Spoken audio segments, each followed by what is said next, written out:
வணங்கி என்னுடைய தலைப்பு நாத்து. எங்கோ பிறந்து எங்கோ வளர்ந்தேன், தாய் வீடே கதியென்று பல நாள் கண்டேன். பருவம் பல கடந்து பாங்காய் வளர்ந்தேன், மனம் போல வளர்ந்த எனக்கு மனம் முடிக்க நினைத்தார்கள்.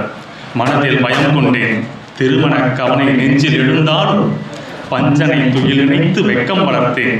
வந்தார்கள், பார்த்தார்கள், மனம் பிடித்த ஒருவனை மனம் முடித்தேன். வேருடன் பிடுங்கி வேரிடம் நட்ட மரம் போல புகுந்த வீட்டில் புதிதாய் புகுந்தேன்.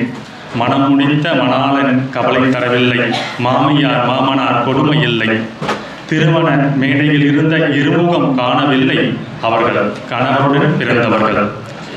தமக்கையர் இருவர், முன்னவர் மனமானவர், பின்னவர் கல்லூரியில் காலூன்றியவர். நாள் பல கடந்து சென்றது, மகிழ்வே மேலோங்கியது.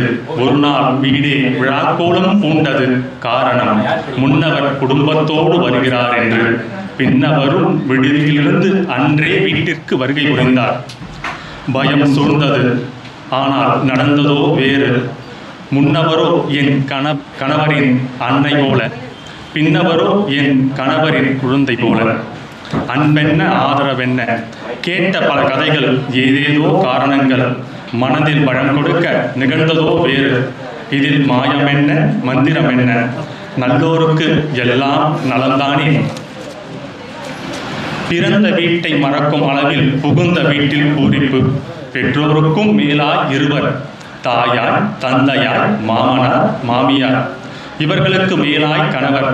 அவர்களையே தோற்கடிக்கும் நபர்கள்தான் நாத்தி. நாத்தனார் இருவரும் என் கண்களாயினர்.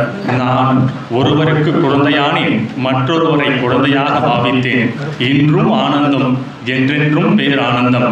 என் மனைவியின் மனசாட்சியார் இங்கு நான். வாய்ப்பிற்கு நன்றி, வணக்கம்.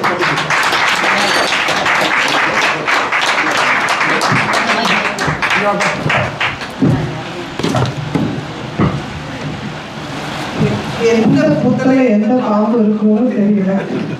இந்த புத்தல நாத்தியை பற்றி இவ்வளவு அழகான கவிதை வரும் என்று நான் சத்தியமாக எதிர்பார்க்கவில்லை.